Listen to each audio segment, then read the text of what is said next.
The Scotia Band will perform at the Fortuna Christmas Music Festival, led by their new conductor, Jared Coyle. In the clarinet chair, immediate past band director Ken Ayoob will more than likely perform in his last concert. Dr. Ayoob has passed the baton and is looking forward to retirement. Redwood News sat down with Dr. Ayoob as he recalled his past career as a music educator. Sure. The first interest in music was in the 4th grade. It was music time, and the forms were coming out. And my mom kind of wanted me to do it, and I was pretty ambivalent. But then I found out my best friend was going to do it. And so I thought, well, if he's going to do it, I'm going to do it. And he was going to play trumpet. And I thought, well, I don't want to play the same instrument he does. And my mom said, well, you got to choose. And I said, no, clarinet. And I don't know where it came from, but that's what it was. And so I started in the 4th grade.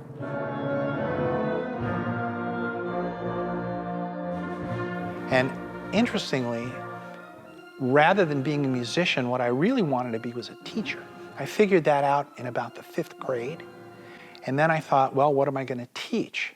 And I thought, well, you know what? I'll wait, because sooner or later I'll find a teacher, and that person will inspire me, and I'll teach whatever that person does.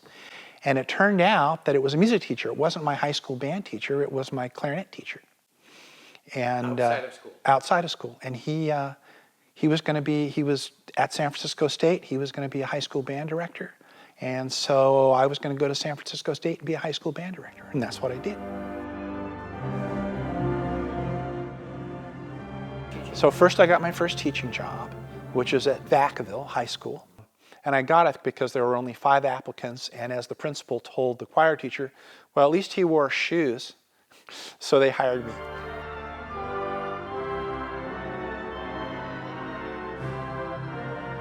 And then, you know, when you're a teacher, if you get a master's degree, you get more money.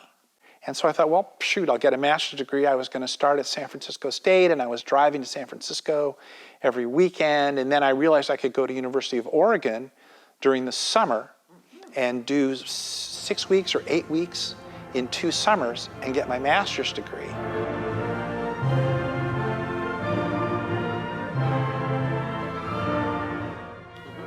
And about my 5th year, I was getting increasingly frustrated, and it wasn't the kids, it was that I needed to grow, I needed to do something, and so that's when I went off and got my doctorate.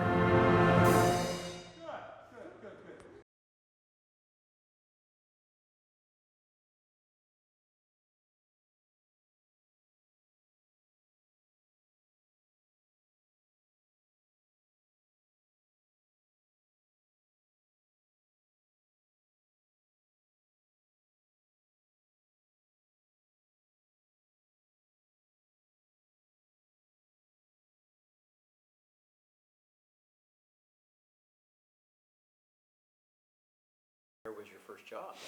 So my first job was at Northeastern University in Boston. And the way that happened, we were sitting in our band director's office, and the phone rang.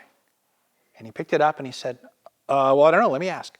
Matt McGarrell from Northeastern is going to come here and study with me next year. Does anybody want his job? And I went, I do. And so they flew me out, and they interviewed me, and then they gave me that job. I thought it was better to have a job than not have a job, and if I wanted to be a college teacher, then I had to take that leap. I took a $7,000 pay cut to go from teaching high school to teaching college.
so my son was about to be school age, so I took a job at State University of New York, Plattsburgh, way up on Lake Champlain. Yeah. And I did that for a year. They didn't like me and I didn't like them. I took a 2-year job at State University of New York in Fredonia, which was a really big program, and I did that for 2 years. And then the job at Humboldt came up, and I was fortunate enough to get the job as a lecturer, a 2-year lecturer. And then they converted it to tenure track, and they did a search, and I got that. And so then I went through the tenure track, and I ended up being here 23 years.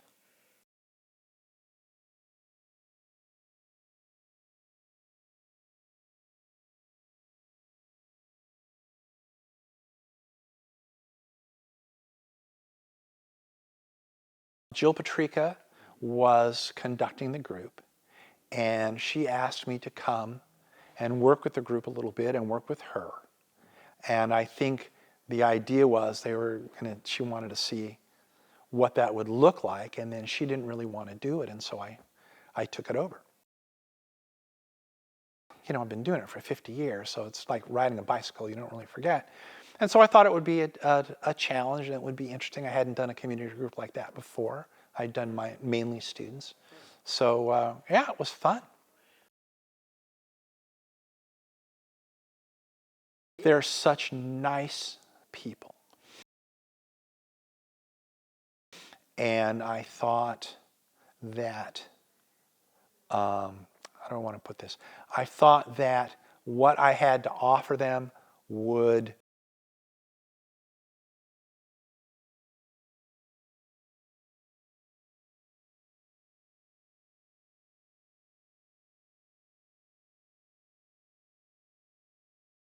Nope, this is it. You're calling it.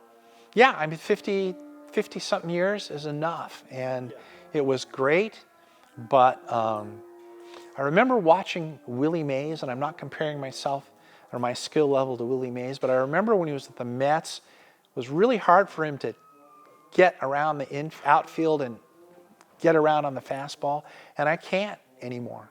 And that's okay. Everything is in its time. You know, don't cry because it's over, smile because it happened.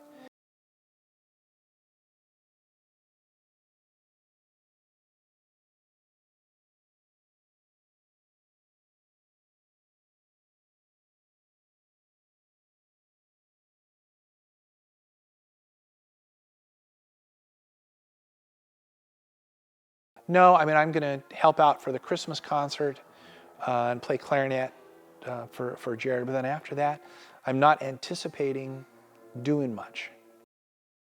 I keep waiting for myself to be bored, and I'm not.